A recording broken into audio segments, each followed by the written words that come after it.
Start.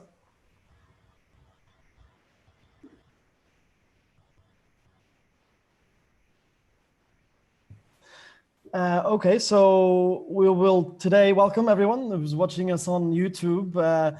We have today's coordinating collective meeting, and we will be discussing the 5-year plan.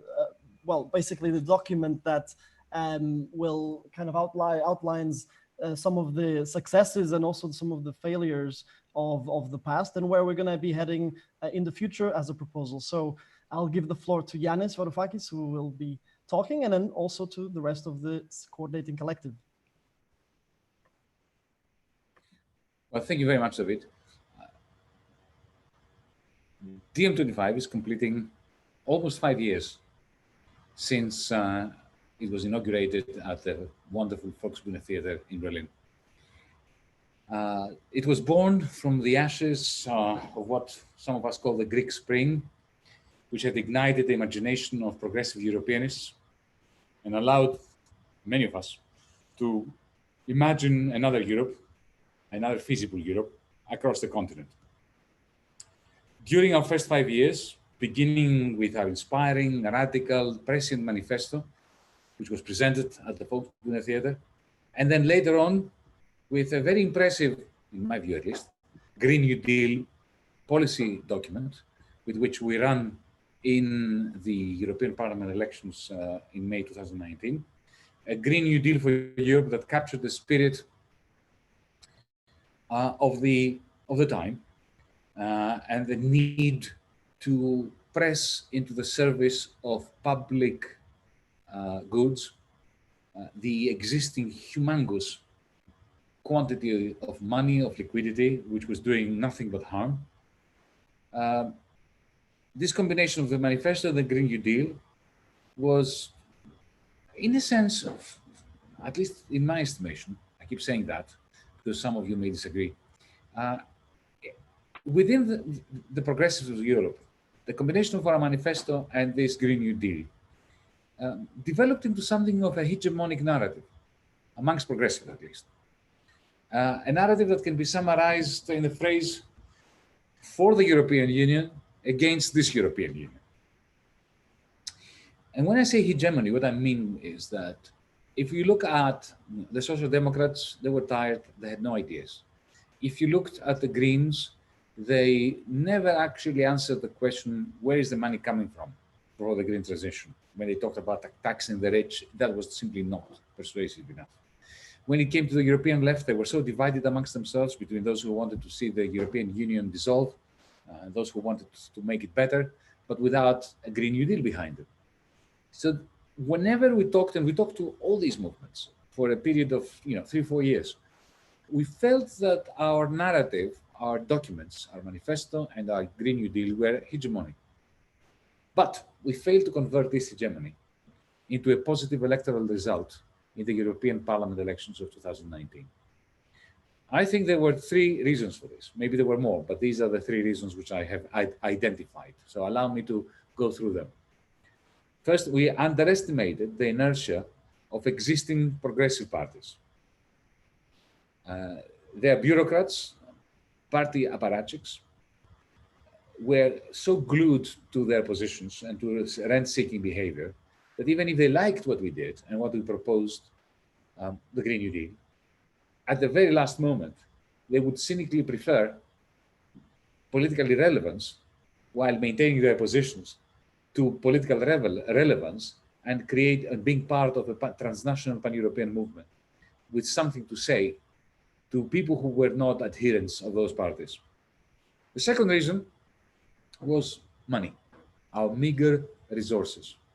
They were nowhere near enough for us to take our policy agenda and inform Europeans of it. If you have no money, you have no access to the media, it's really very difficult, however good and splendid your manifesto and Green New Deal may be, to push it through. And the third reason, as our analysis, as DiEM25's analysis had predicted, the European Union's establishment's authoritarianism generated a powerful counterforce, a threatening nationalist international. We were the ones who named it that, Le Pen, Orbán, Salvini, and so on. So our progressive Europeanist agenda was squeezed between, on the one hand, the establishment's authoritarian, there is no alternative, TINA narrative, and on the other hand, xenophobic, nationalist, anti-Europeanisms. Then came our May 2019 defeat. You know, we did have something like 1,500 Europeans vote for us, or for parties associated with the European Spring. But nevertheless, it was a defeat. We didn't elect a single member of parliament, of European Parliament. We came 40 votes away from electing one in Greece. I think that was rigged. We did elect someone in Greece, but this was taken away from us. But this is another issue. We had high hopes for representatives in Germany, in Denmark with the Alternativet. They lost their only MEP. Anyway, this electoral defeat, and let's not make no bones about it, it was an electoral defeat, caused DiEM25 to lose much of our capacity to dominate the progressive debates regarding Europe's economic, social, and ethical crisis. While our original analysis remained pertinent, there were 4 developments that robbed us of the power to persuade. The first one was the success of the European Central Bank in zombifying European capitalism, in hooking up corporations and states to the printing presses of the ECB, keeping them half dead, half alive. That's what I mean by zombification. So while Europe's social economies were never rendered sustainable, the central bank's presses helped do away with the prevailing sense of an imminent collapse. Especially so, given that 2015 was also the year where the migration crisis came, to create a kind of distraction to the economic crisis and the social crisis. The authoritarian establishment, represented by the new axis of Merkel and Macron, succeeded in presenting itself as the only force capable of stopping the nationalist authoritarians, even though in reality, the 2 varieties of authoritarianism, Macron on the one hand, Le Pen on the other, Merkel on the one hand, the AfD on the other, PD in Italy on the one hand, Salvini on the other. These supposed antagonists were symbiotic. They needed each other. The second development is the authoritarian establishment's success at fraudulently presenting its pandemic policies, since COVID-19 hit us, as a reversal of austerity. Many people actually believed that austerity is finished, when it hasn't. While the European Union's policies remain faithful to the dictum, socialism for the oligarchy and austerity for the many, COVID-19 gave Brussels an opportunity to improve its propaganda game. They have really lifted their propaganda game. Even former Troika critics have been confused into thinking that the European Union has learned the lessons of the Euro crisis and that the so-called recovery fund is a decisive move in the right direction. It isn't. And the trouble I recognize, is that even some DiEMers were open to this lie that Europe has changed. In reality, the European Union Recovery Fund is a smoke screen. It's smoke and mirrors that hide from Europeans' view another dereliction of duty by the authorities. They hide the wholesale bankruptcy of countries like states like Italy and Spain, and they hide the tsunami of cruel austerity that is going to hit again every working class around Europe as we speak. So in brief, DiEM25 has the huge task of taking on against a European Union's ruling establishment that seems to have learned how to win propaganda battles while losing the war to make the European Union sustainable. The third, very significant development is the overthrowing of Jeremy Corbyn's and Bernie Sanders. These 2 men, comrades, colleagues, in 2019 appeared as DiEM25's, were DiEM25's key allies. They gave our movement fantastic platforms that now we must, after their defeat by the radical center in the Labour Party and in the Democratic Party, respectively, now DiEM25 must replace these platforms, utilizing the only thing that we could do, which we created and we should be proud of, another platform of our own making this time, the Progressive International. And the fourth development is the passing of the moment, as they say. Remember when we created DiEM in 2016, this was in the wake of outrage by many Europeans, Germans, Greeks, British, Dutch, Portuguese, over the inane and inhuman handling of the Euro crisis. This is why Greece played an important role there. This outrage gave birth to DiEM25. And this outrage now has fizzled out. It has waned. Or it has been vested in the toxic reactionary anger of the xenophobes, the anti-vaxxers, various varieties of discontent, of populism that have joined forces effectively with the Nationalist International. If our movement's progressive project of democratizing Europe is to succeed, we need our campaigns and analysis to resonate with the current historical moment. So, this is where we are. DiEM25 has lost a battle, but the real losers are the peoples of Europe.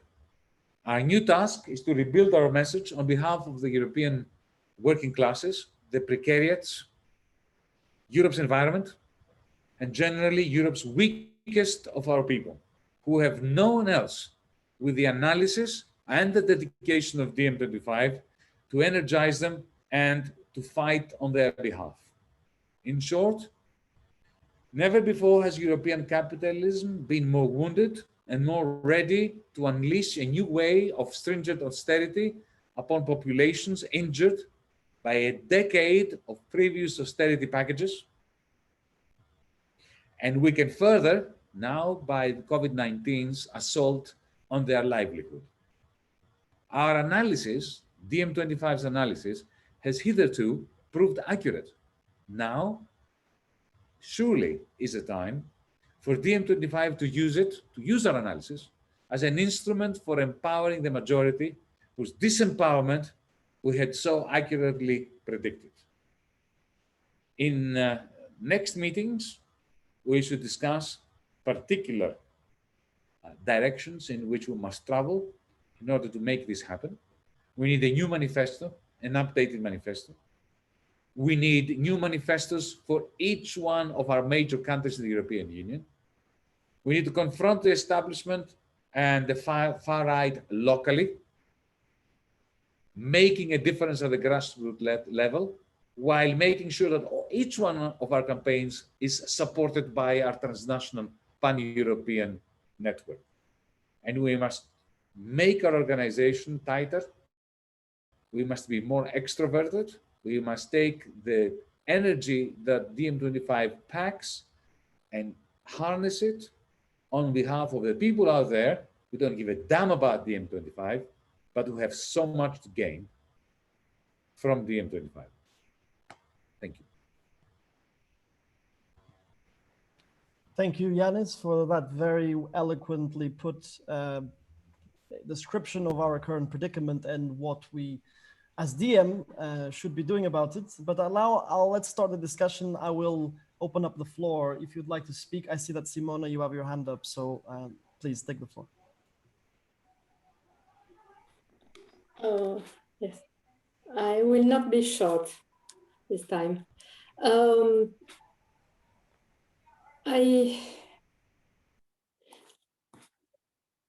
About what you just said, Yanis, I think we should assess better our victories, our successes, and our failures. And we should, as first, establish who we are. In my opinion, we are those who have a vision that can counter for all the aspects of the present day's crisis, and that can give an answer to this crisis on a comprehensive vision that accounts for climate crisis, for unemployment, poverty, migrants, and everything. And this is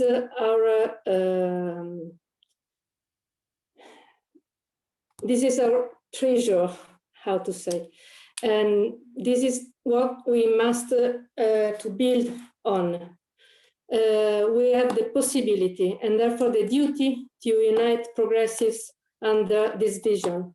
And progressives and everybody in Europe and in the world needs such a vision, because the alternative is the rising of fear and anger and the sense that we all have been joked by the false compact of eternal growth and of shared prosperity that turned out in an austerity nightmare.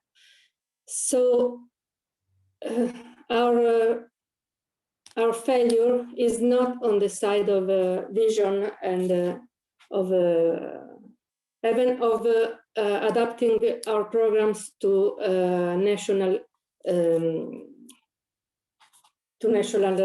realities. The importance of our vision is that it connects not only people and ideas, but nations. It's international, and every action we take at a national level or any plan we make at a national level must be meaningful at an international one. We have the possibility and the duty to unite progressives, and in my opinion, where we failed is not in promoting a vision, but in getting to a critical mass able to push for this vision. This failure also accounts for our failure to convert our ideological hegemony in a positive electoral result. It's not that we underestimated the inertia of existing progressive parties. It's that we overestimated the power of truth. It's like we say that we are right, therefore every decent politician should support our views. It doesn't work like so. Politicians feel they have a duty to be re-elected, as a politician told me once. And to this effect, even the best ideas were weighed under the criteria of, is it strengthening me or is it weakening my odds to be elected? On this aspect, by building a party, we become competitors. And what grocer would strive to sell somebody else's merchandise? Other parties' rational choice was obviously that of involving us in spurious alliances that watered down our proposal, like it risked to happen in Italy, or to fight us like Mélenchon did, and to invent some spurious differences just to justify the fact that they didn't ally with us. So the rest follows. We didn't have meager resources. We didn't have a critical mass willing to finance us. The Nationalist International arose unthreatened because our vision hadn't reached the critical mass to be a credible answer for everybody. And the same goes with what Robert has the power to persuade. Obviously, ACB and the establishment play their game. They make all the propaganda they can, and we have plenty of arguments to answer this propaganda. But our arguments were the weight of our arguments appeared too low in elections, and so it's not anymore so important to take care of what we say. So everything amounts to building a critical mass. And I deny that the moment has passed.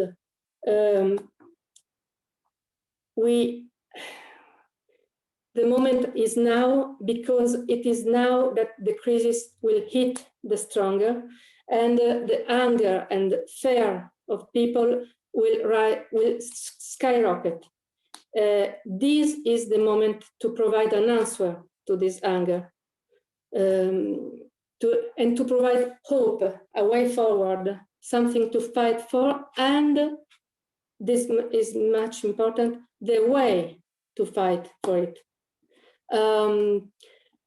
I thought of a poem by Mayakovsky today, who says, for what concerns bread, everything is clear. For what concerns peace, also.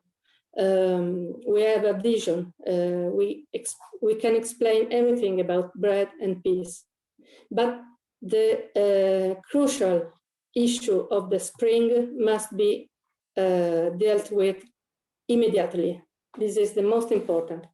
So I'll finish in 2 minutes. Sorry for being so long, but this today we must take all the time it needs. What we have is a vision. What we miss is a way to implement a theory of change. I was talking with a lady I admire very much, Marianella Sclavi, some days ago, and I was trying to get her on our side, and I told her we want to democratize Europe and take back to European citizens our sovereignty and our political choices. And she answered, oh, it's fantastic, I love it, but how do you plan to get there? And actually, how do we plan to get there is the crucial issue. We need a theory, I repeat, sorry, we need a theory of change above everything else. Hi, Renata, nice to meet you, to see you. And I think, cannot hear. I can only join for 30 minutes in a break between work, but I apologize, but I am here. Oh, wonderful. What I mean by to get our spring, no, I don't mean the European Spring Program, even if I think it was a wonderful program and we should build on it too.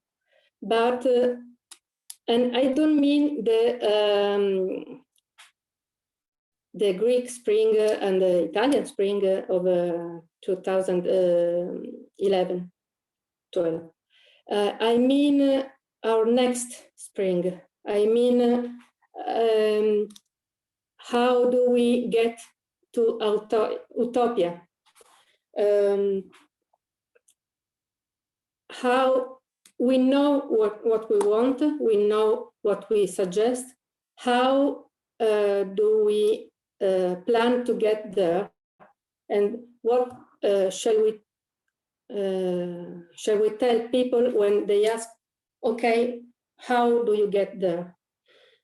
On this respect, a part of the answer, not the whole answer, is, in my opinion, the work we are doing on citizens' assemblies and democracy, and practicing democracy. This was my answer to Mrs. Sclavi when she asked me, how do you plan to get democracy, to democratize Europe from the bottom? One part of the answer is practicing it.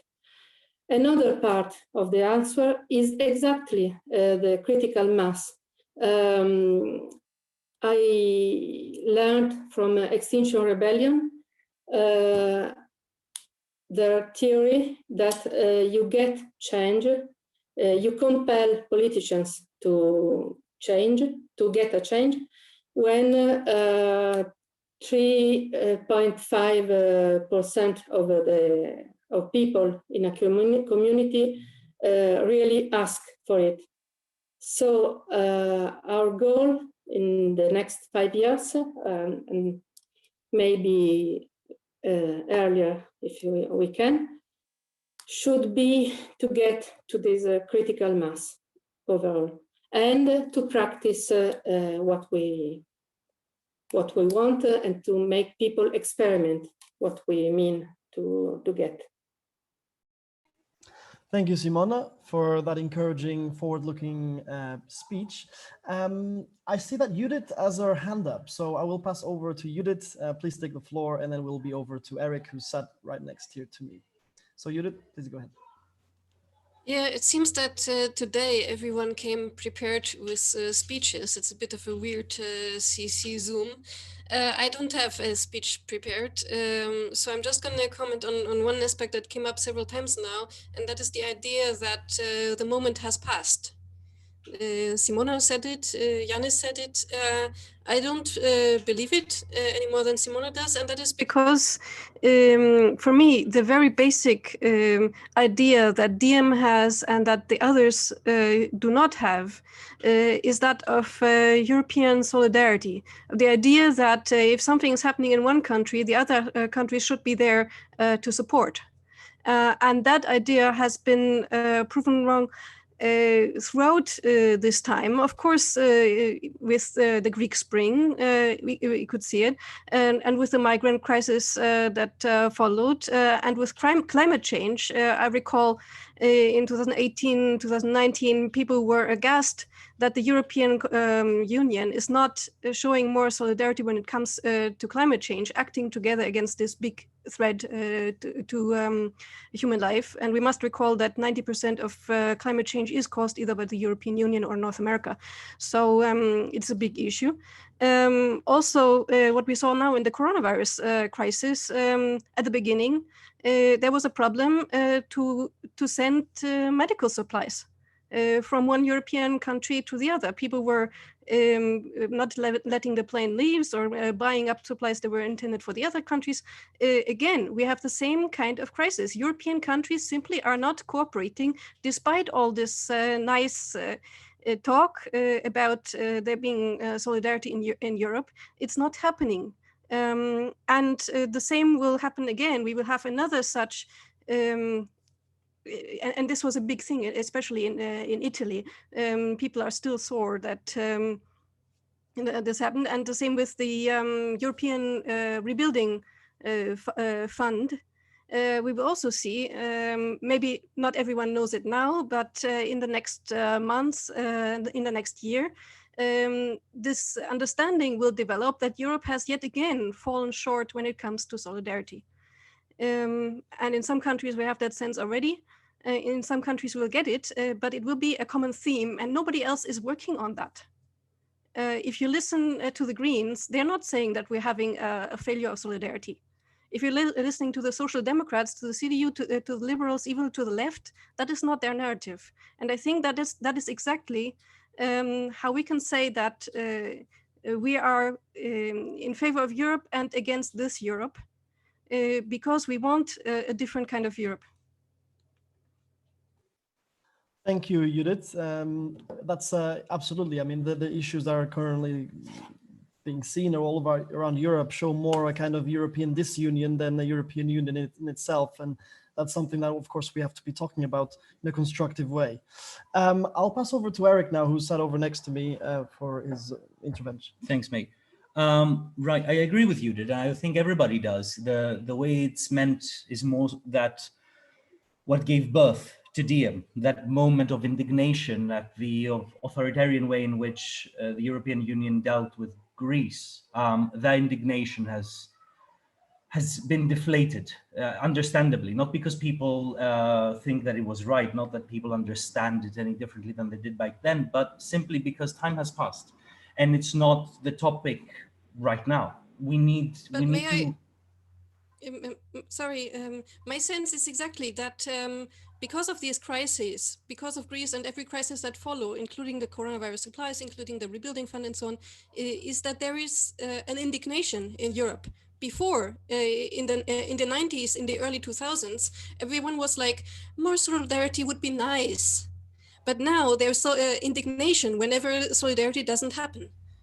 Yeah, I agree. And I think it's exactly this that is the point of what Yanis was saying in the beginning, that we need to take the indignation that in DiEM's conception was grounded in the Greek experience and re-establish it in the current indignation at the ridiculous failure of dealing with the refugee situation, the ridiculous failure of dealing with COVID-19, to ground DiEM and DiEM's story in these new, in the new current affairs of the time. It's important for our narrative to keep up with where the political discussion is right now. And DiEM25's message is more relevant than ever, both because the world needs it desperately, but also because nobody else offers it. Or if they offer it, people are very keenly aware that they are offering it rhetorically, but have either not the means or the political will to implement what they are saying. This is important because if you look at the political situation in Europe, or most of Europe, the political force that is currently winning elections or is winning public opinion is not the far right, it's not the left, it's abstention. It's people's indignation at the ridiculous state of their democracies, of the fact that they don't believe anymore, or a big chunk of society does not, that democracy is a vessel for change.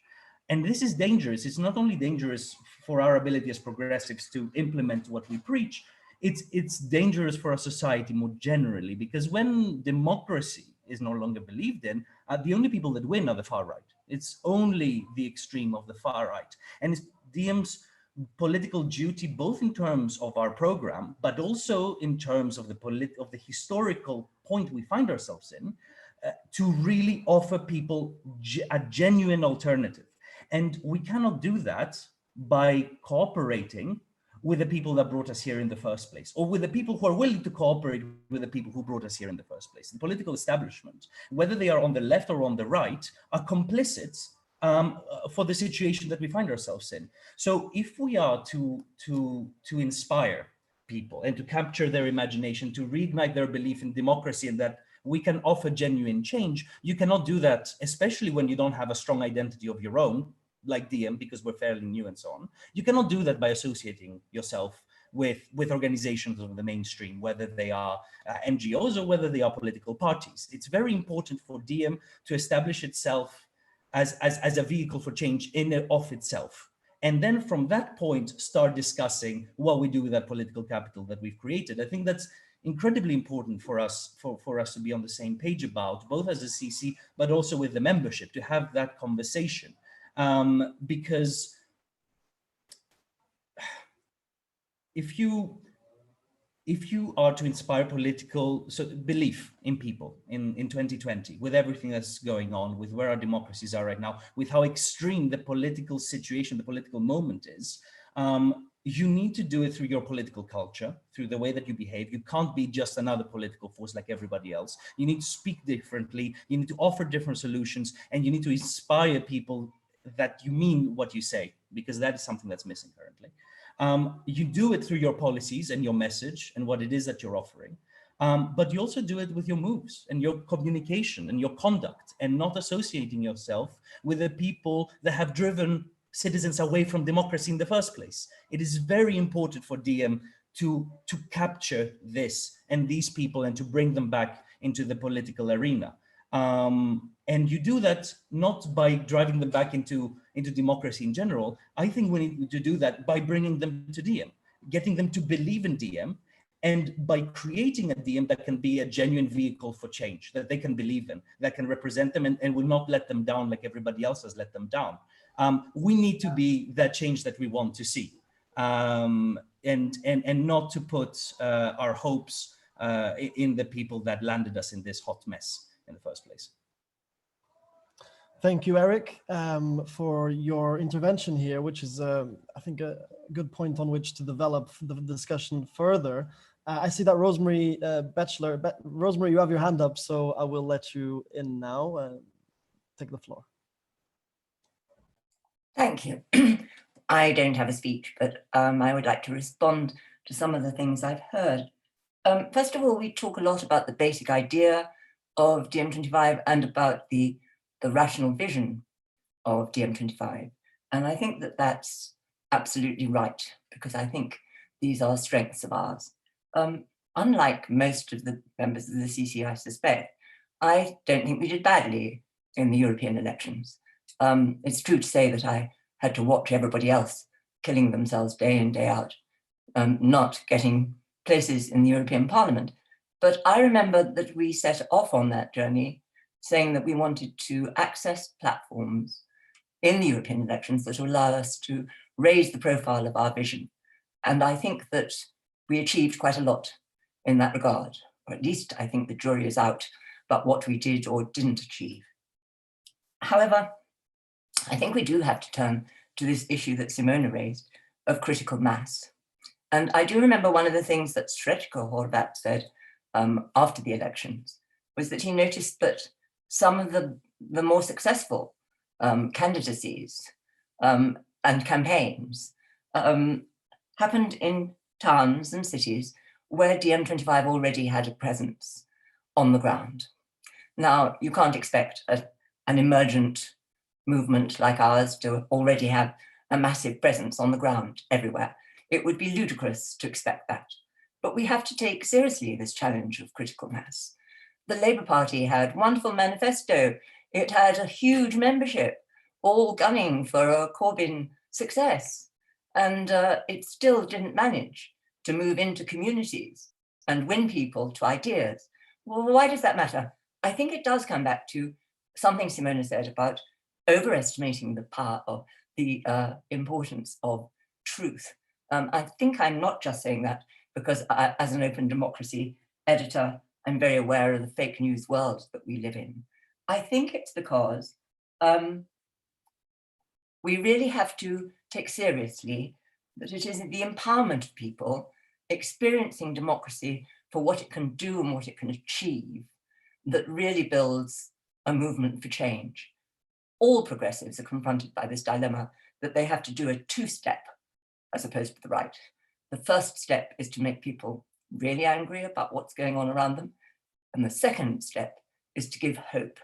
And very often one doesn't get anywhere near the second step simply because the forces against us are so terribly clever at breezing in and saying, COVID, oh, not a problem. Let's have a moonshot.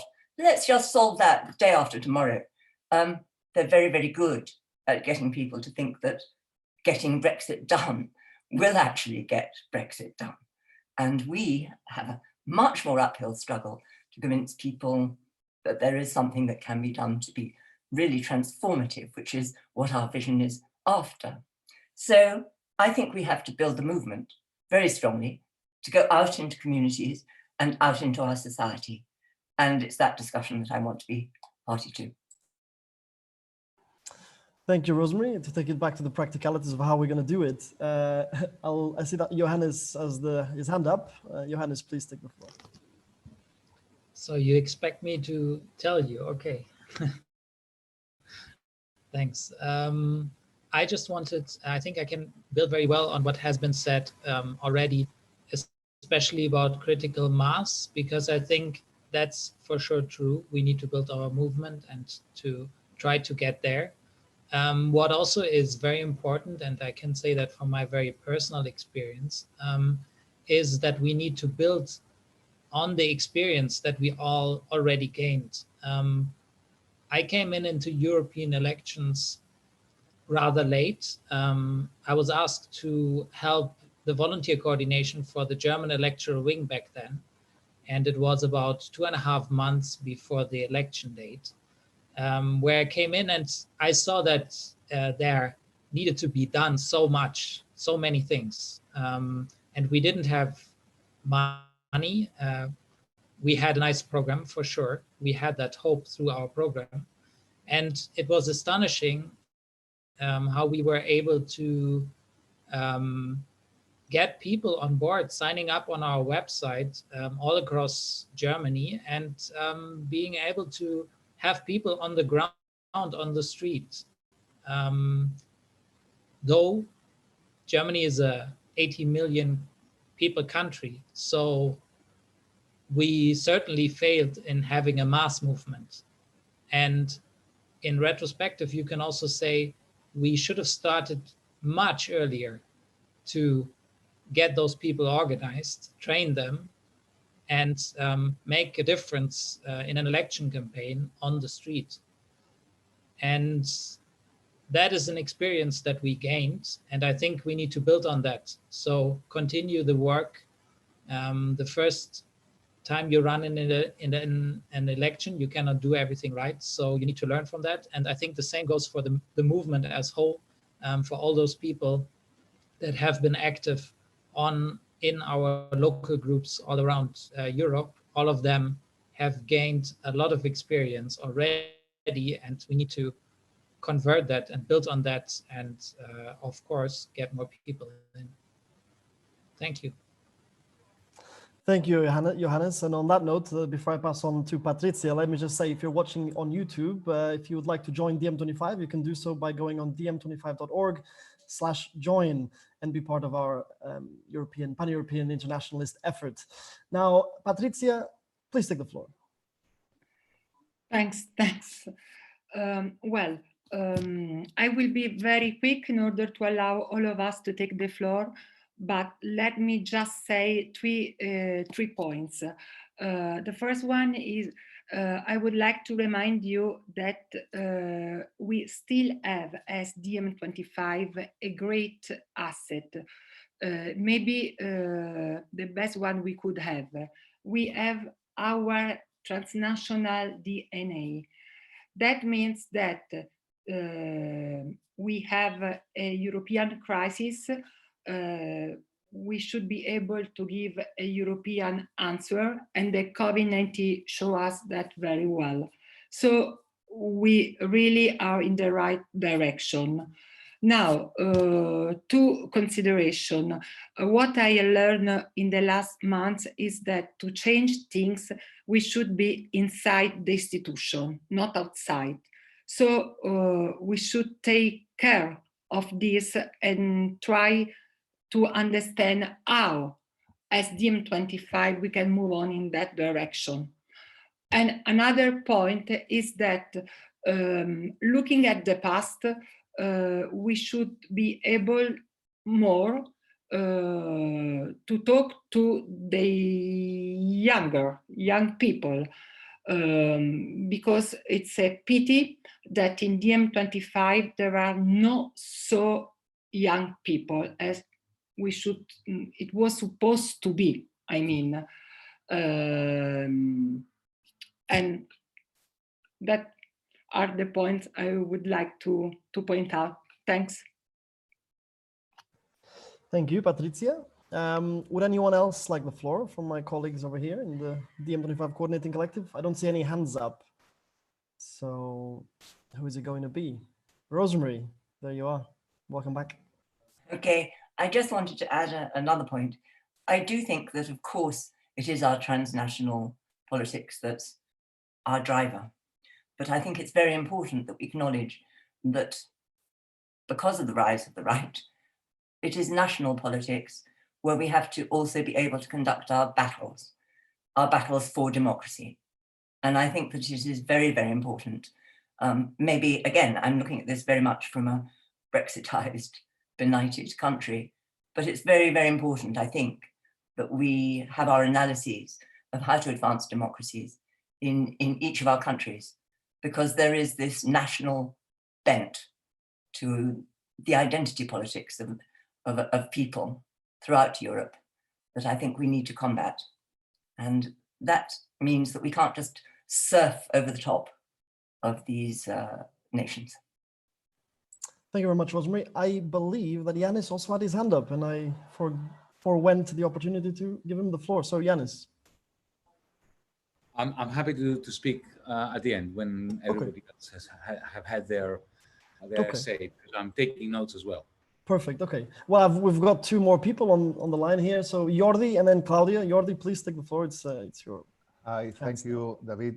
Well, I think we should be proud what we have achieved from all these years. But who said it was going to be easy? I understand it's not easy. I mean, we are suffering not only in the DiEM25, but around Europe and around the world, very difficult times for the left. Look at Corbyn, Sanders. So I don't think that our main problem was a wrong analysis. I think it was that we have to keep on fighting. I mean, it's not going to be easy. It's one of the worst moments this time for the left. We know where the ultra-right is at this moment. Look at Brazil, Donald Trump in the United States. So it is really, really, really a difficult moment.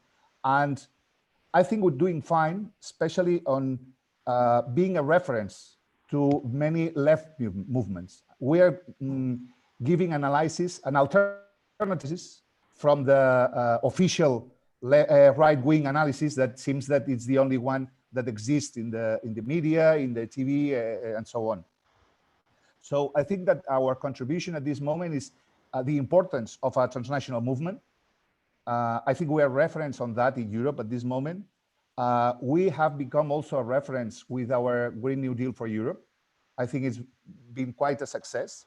And I also think that the way we work with the Green New Deal for Europe, it's a good way. I mean, we shouldn't be very competitive with other left movements at this moment, from my point of view. I think we should cooperate with them, with not only political parties, activists, ecologists, and so on. So I think this is the way that we should keep working, trying to become a reference around Europe. I'm from Spain. At this moment in Spain, there is a strong left party in Barcelona, in Spain as a whole, that we might disagree in many things, but I don't think that our goal at this moment is to compete with them. I think that what we have is to criticize what we're doing and become a reference with them. And finally, maybe there is one thing that we should go further, or that we didn't, it's not in our agenda. And I think, I say it every time, it's very, very important. I think we should give a hand to the social economy. I think we have to give a hand to the self-employed and the small and medium-sized companies. I think that we forget this sector is at this moment having a very, very, very bad moment because of the coronavirus, because of a multinational European Union that is fighting what they're doing. And I think it's the future. So maybe we should also work with these companies, with this association of social economy, especially cooperatives and so on. And I think we have a long way to run on that level. Thank you.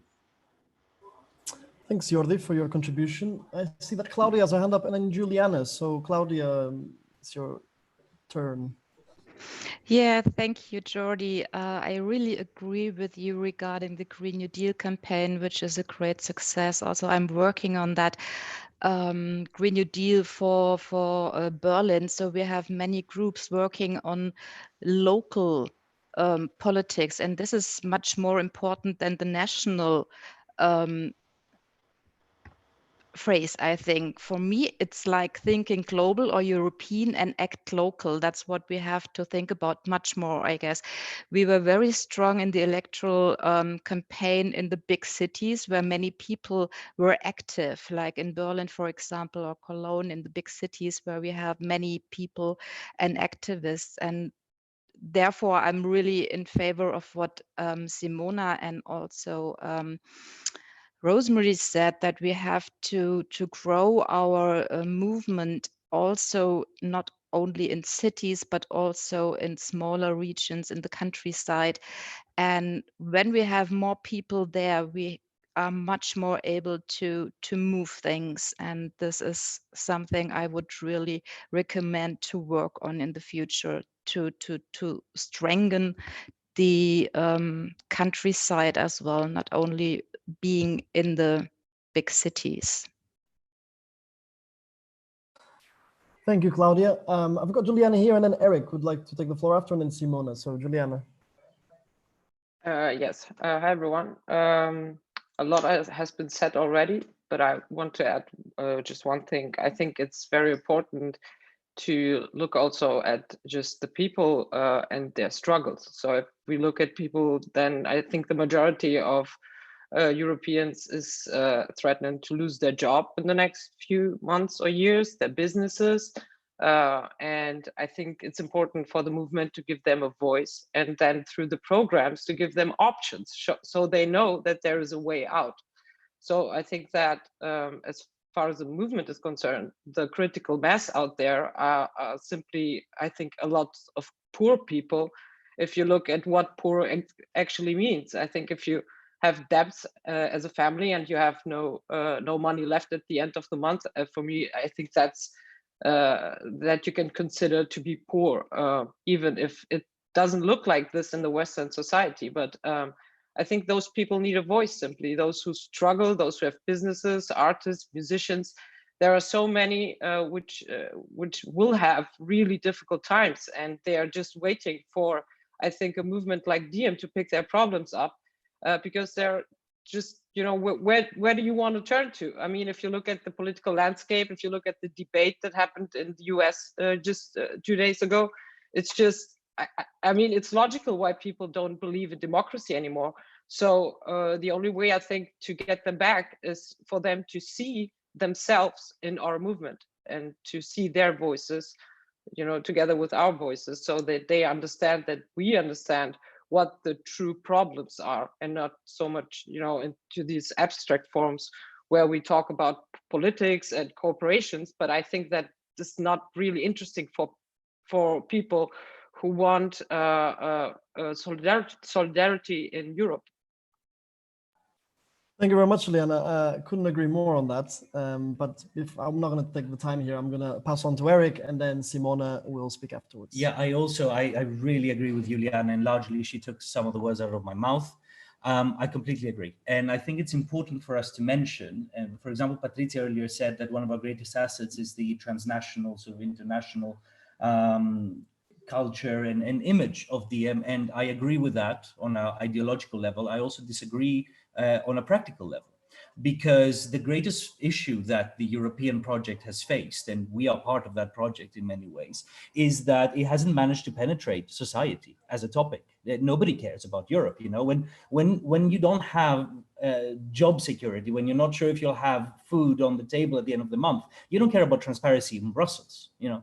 So it's incredibly important, although these things are of course connected, right? What happens in Brussels, transparency in Brussels, is connected to, you know, the lack of jobs, let's say. It's all part of the same political problem. It is important for DiEM as a organization that has a holistic understanding and a holistic sort of approach to this issue from the European level to the national, to really translate the political problem to the national level. And I think it's important for us as a CC to say that we have started a project that aims to do exactly that, right? To translate the European political topic to something that is immediately understandable and immediately relatable to a citizen within the spectrum through which they understand politics, which is national politics, you know? So our project with questionnaires, developing a political program, at the national level about what DiEM recommends for people's countries and how by making those changes in those countries, you are contributing to a European change. That is an incredible piece of the puzzle that I think is missing. And it's very important for us to remind people that we are already working on it. This critical mass that we're talking about, it will happen when we manage to connect to people at that level, at the local, at the national level, and not only speak about Europe and European issues, which don't really penetrate their kind of political sphere. And that we're already working on that, and it's important for us as a movement to really push ahead with exactly this. Thanks, Eric. I often, now that you were talking, it just reminded me of when I was a little boy, actually, and growing up in a village of 800 people and imagining myself going back there now, and how the left actually needs to learn how to speak to people with a different language in a different way that it has been using recently. But that's another conversation for another time. I'll pass on over to Simona, and then Beral will speak afterwards. So first of all, Simona. Maybe Beral wants to go first, since I already talked. If you wish, you're more than welcome to, Beral. Thank you, Simona. Thank you. So when we are talking about this DiEM's vision and future, the European Parliament is having a summit about Turkey. So I think tomorrow we will hear that Turkey will have some sanctions because of its foreign policy in East Mediterranean. We will see. It will be decided probably, because they are talking about sanctions since a week. Okay. What can I say? I'm quite new in CC, and I'm getting used to the to all this political atmosphere, and it is quite difficult for me because I'm not a politician, I'm not a journalist, I'm just a curator and art critic. But whatever happens in Europe is happening all over the world. So the whole world is under stress, and this coronavirus is also another big darkness which people are really cannot cope with. And all the items in this 5-year plan is very difficult task in Turkey. At the moment, we have to concentrate on establishing a sustainable DiEM25 in Turkey because of the conditions we are living in. Because we are living in a very fatal rupture between democracy and dictatorship in Turkey. So it is getting very serious, because next week the Turkish parliament will talk about execution by hanging and transformation of the constitutional court. So that means this constitutional court will be transferred so that it can serve the ruling power in a much profitable way. So may I ask, how can we go on with DiEM25 in Turkey? This is really what we are talking in our PNC meeting, in also the ASGs in Ankara, Istanbul, Izmir are also talking about establishing a sustainable DiEM25 in Turkey. We have to find very practical and very effective strategies in Turkey. So Yanis has mentioned two deficits, which is meager financial resources, which is very important for us, and no access to the media. So I think we will concentrate on these two deficits which are existing in Turkey too. And I mean, I will try to conduct the possibilities I will learn from you to all the DiEMers in Turkey through PNC and through DSC movements. So this is what I can tell you at the moment. Thank you, Beral, our DiEM25 coordinating collective member from Turkey, who raised some important questions here. But if anyone would like to address them, of course, they may well do so. But now we have Simona, so I will pass over the floor to Simona. Beral, I already told you in private how I admire your courage in being an activist in Turkey. That is not the same of being it in Italy.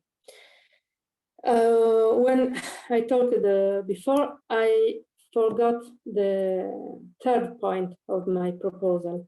I talked of critical mass. I talked of practicing democracy and make people experience democracy.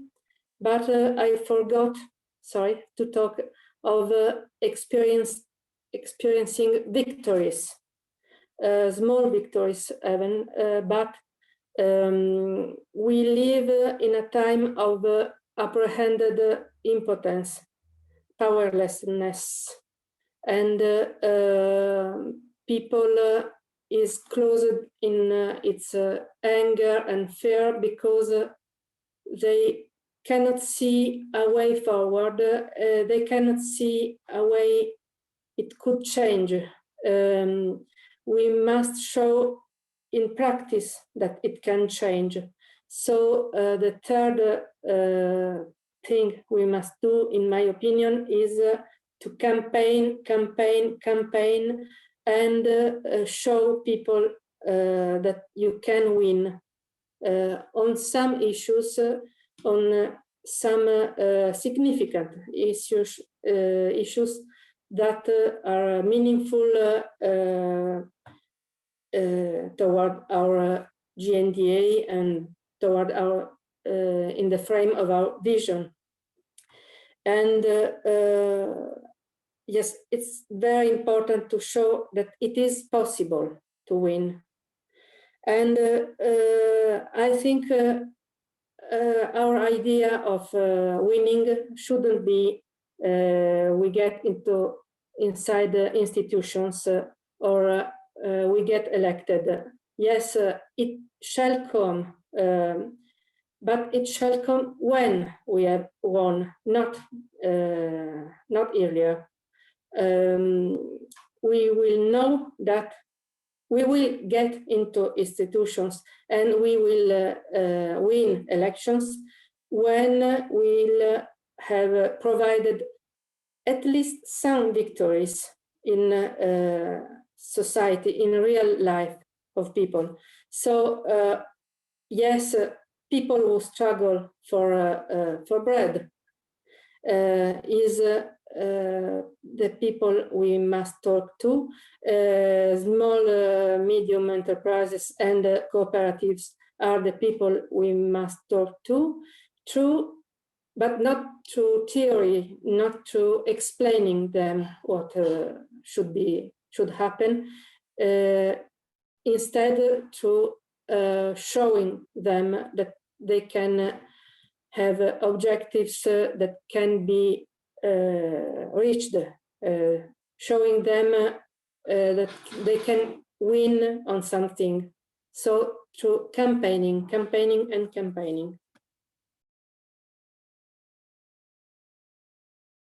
Thank you, Simona.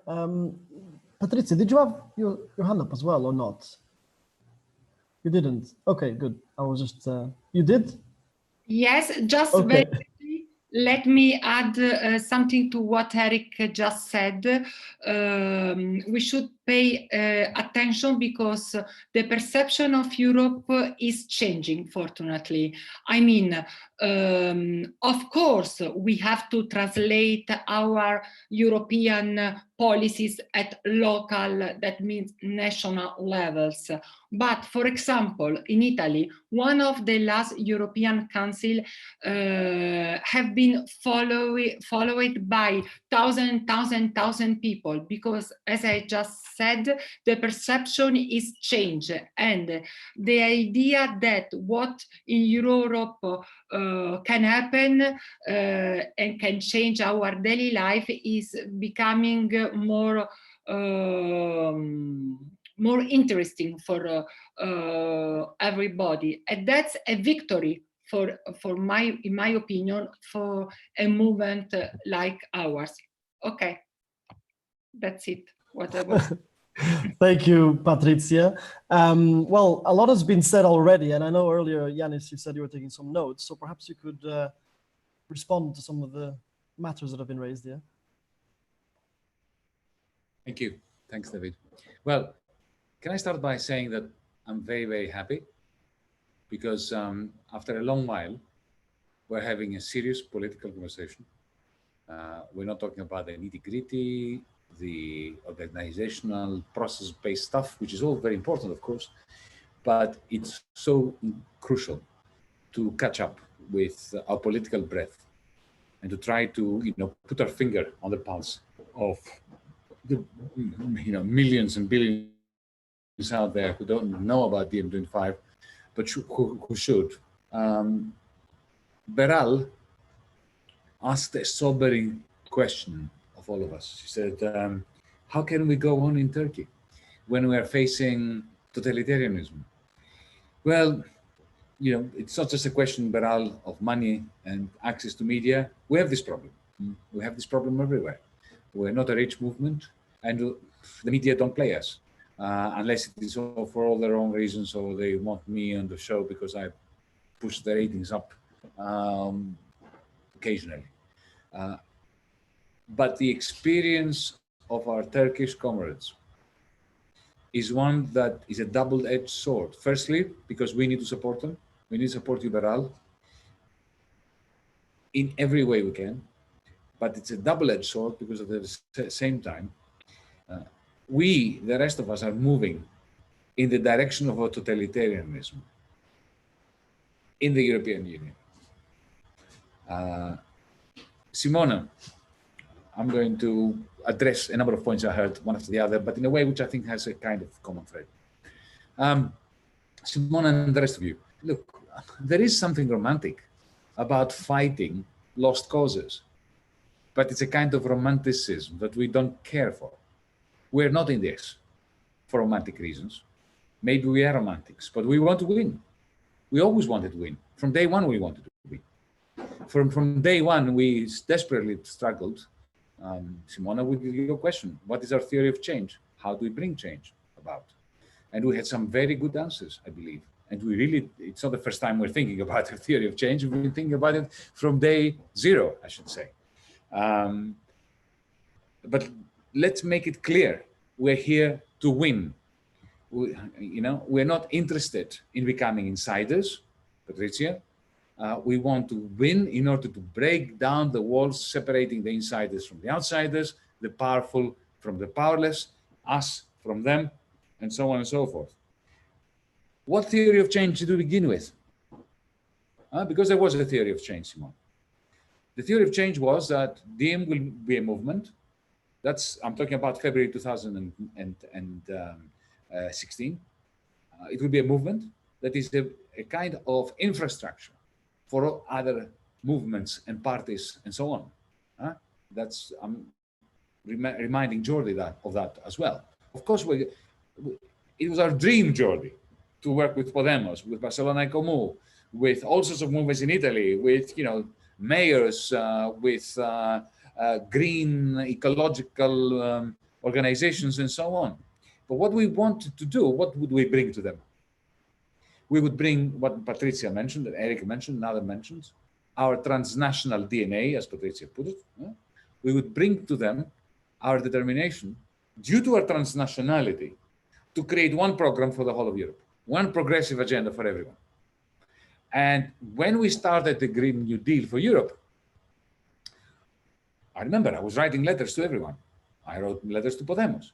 I wrote letters to Iglesias. I wrote letters to you, Jordi, to Ava Colau, to Luigi De Magistris, to Mélenchon, to comrades in Germany from not just Katja Keeping, but also Oscar Lafontaine, to all of them. Let's sit around the table and answer a simple question, right? What should happen with public debt, with banks, with unemployment, with the green transition, the Green New Deal? Let's sit down and have one program across Europe. Our dream, let me remind comrades, those of you who were around then, was not for us to run in elections. Our dream was to put together this coalition under one agenda, because the fascists have one agenda and the bankers have one agenda, and the progressives needed to have one agenda. And we succeeded to some extent, not fully, but to some extent. Let me remind you, Jordi, since you're coming from that neck of the woods, that, from Podemos, we had Miguel Urban and others sitting around the table. We had representatives from Die Linke. We had representatives from the French Communist Party. We had Greens. Philippe Lamberts was one of them who was part of this, and his team. We had the Italian Greens. We had Luigi De Magistris. We had all these people around the table. And and we did come out, the first European New Deal, we didn't call it green, we called it the European New Deal. The first document, which was a DiEM document, had the support of all these people. And then why did we create electoral wings? Why did we run in elections? Because we realized very soon, and this is important, Simona, it's not that they wanted to win and they didn't care for us. No, and no again. They did not want a cohesive common agenda. And they didn't want a cohesive common agenda because within their own parties, they were divided. Miguel Urban was not talking to Iglesias. Oscar Lafontaine was not talking to Katja Keeping. And those who had come with us and created a Green New Deal for Europe together, they didn't want to take that Green New Deal that they had created with us and push it onto their parties. They preferred to be incoherent and stay within a party of 4%, 5%, 3%, 6% and secure their own position than to create a new movement themselves. We didn't want to do it. We would simply support them doing it. That would aim at 40%, 50%. It was them who did not want to win, not us. Okay? Now, Simona, you mentioned that lady friend who asked you what is DiEM about, and you said we are here to democratize Europe, and she said, fine, how are you going to do it? Right. Well, I'm afraid the answer is not. When they ask you what are you going about, we want to democratize Europe, because their eyes will roll over. But I'll come back to this in a minute. The important thing for creating the critical mass, right? We created some critical mass. Remember, here in Greece, we got into parliament. This is critical mass. But we need to ask ourselves the question, what did we do in Greece, which is different to what we did in other countries? But this is not the time for this. This is for future meetings of the CC. We need a manifesto program, okay, that is great. We have it. We can improve it, but that's not where our deficit is. But also we need to capture the spirit of the moment. We nearly did, for a while we did, right? But I can assure you, comrades, that if we have another European Parliament election tomorrow, we're not going to do as well as we did last time. We are missing the moment. We need multiple narratives to attract people at a very local level, at different class levels, and we need leadership and we need personalities that stand in front of cameras speaking on behalf of DiEM25. Simone and Rosemary are right, however. Being right, having the truth, is not enough. Truth does not succeed on its own. We need leadership personalities, but we need primarily to know what the inertia is, what the tsunami is. And Judith, I'm sorry, I'm going to disagree with you. We missed the moment. The moment has passed. The moment that propelled DiEM25 to having, how many? 40,000, 50,000, 60,000, 100,000 members. That moment has gone. We lost it in exactly the same way that progressives across Europe have missed the COVID-19 moment. That has escaped us too. We have not benefited from it. It's too late now. You know, it's a bit like surfing. You have your surfboard. We used to do that. The wave comes, either you grab it and you travel with it, or you miss it. We've missed the moment that gave rise to DiEM25. There will be more. Okay, but now there's a lull. At this moment, there is a lull. And by the moment, I mean outrage. Solidarity is not enough. The spirit that we need more solidarity in Europe, you know, it's a good feeling to have. It's a fine ambition, but it's not the tsunami, the wave that is going to carry us. And solidarity, remember, is a double-edged sword, because it has a tendency to gloss over class divisions. We don't want solidarity between the Germans and the Greeks.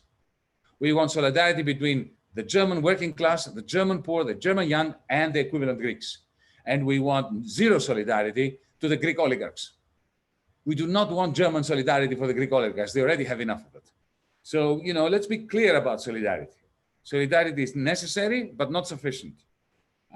Yes, there is indignation now, comrades, but it's not the kind of indignation that helps DiEM25.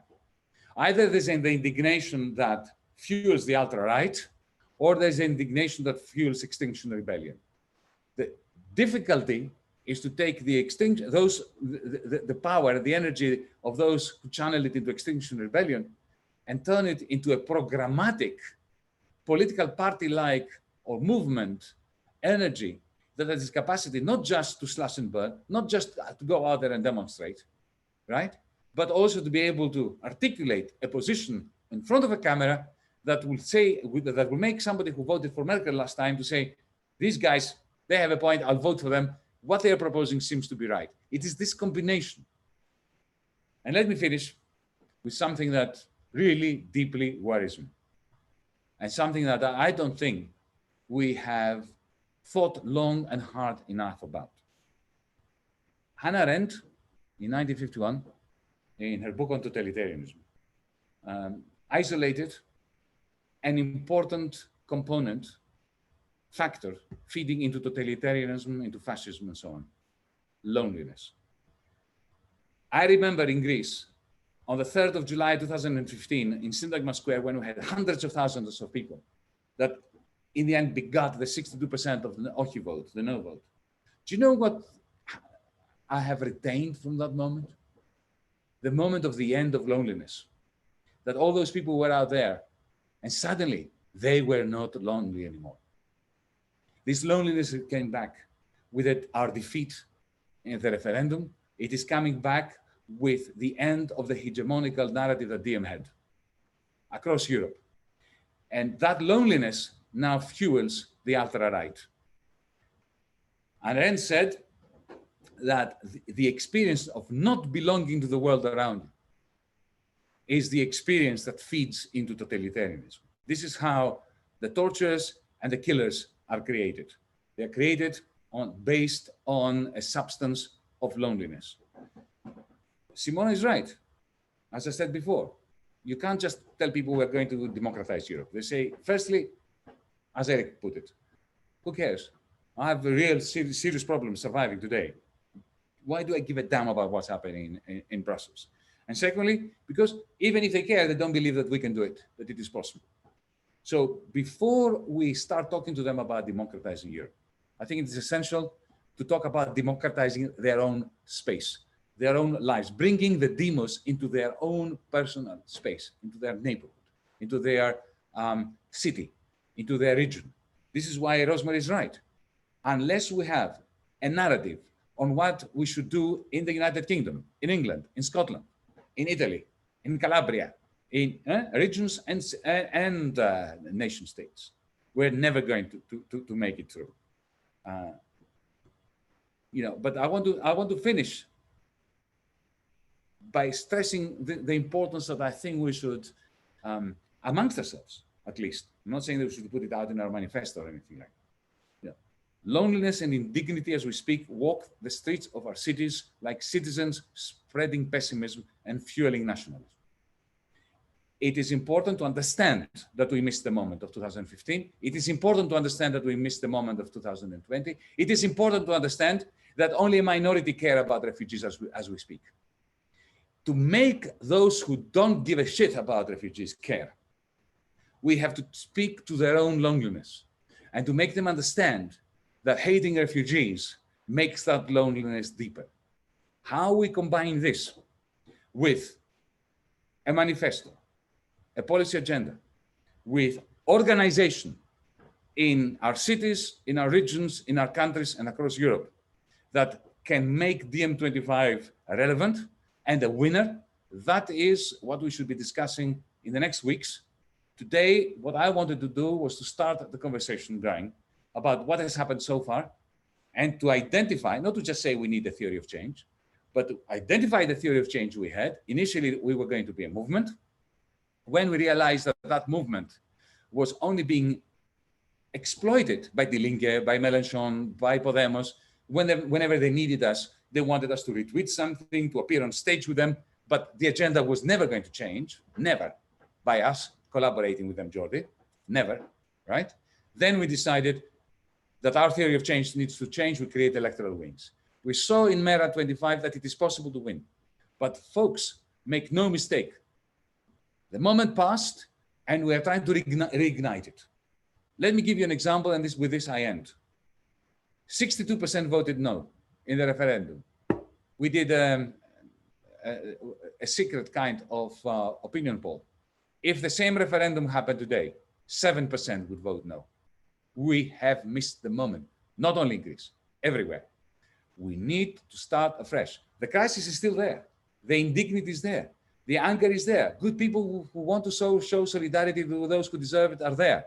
But we need to be ready. We cannot create the next one. The next wave, we're surfers. The next wave we cannot create. It will come. Our job is to be ready to surf on the next wave, which is not going to be far off. Sorry if I spoke too long. Thank you, Yanis, for that very brilliant contribution, I would argue. And I think on that note, it's clear that there's a lot to talk about in the future. And this conversation is not just contained in this call, as you mentioned, and that we will be discussing further. So what I would propose we do is to end it here for the evening and to continue this discussion at the next week's call, because I think it's such an important fundamental discussion that we're having here that is nowhere near finished. So that's what I would propose, if you would all agree. If not, if you wish to continue right now, you can also suggest that, but that's my proposal for the day. Is everyone okay with that? All right. So before we leave you, let me just say again to those who have been watching. One technical point. Yes. I think that, what I read out, and Judith, sometimes it is important to have prepared texts because they improve the quality of the conversation. Spontaneous order is fine, but it's not the only way of doing it. This part of the text that I read, it's part of the 5-year plan. I think we should make available to our viewers. We should make available to our members for comments. And then we proceed next week to talk more specifically about organization, about, as Simona said, what theory of change do we want to embrace now, what we want to do about electoral wings, what we want to do about national collectives, but that is a separate issue. First came today the assessment of where we were and where we are. Next comes what do we do next? Absolutely, that's a good way to split it as well, so as to not confuse the discussion. So next week we'll be discussing that in more detail, exactly how we're going to bring about this change that is so fundamentally needed for Europe. So for those of you who have been watching us on YouTube, remember that if you haven't yet joined DiEM25, you should do so. I urge you to do so at the earliest convenience by going on diem25.org/join, and you can be part of this discussion as well and help us to transform Europe and the world. So on that note, I shall say goodbye to everybody here. Thank you everyone for participating and for joining the discussion, and I look forward to seeing you next week. Goodbye. Good night, everyone.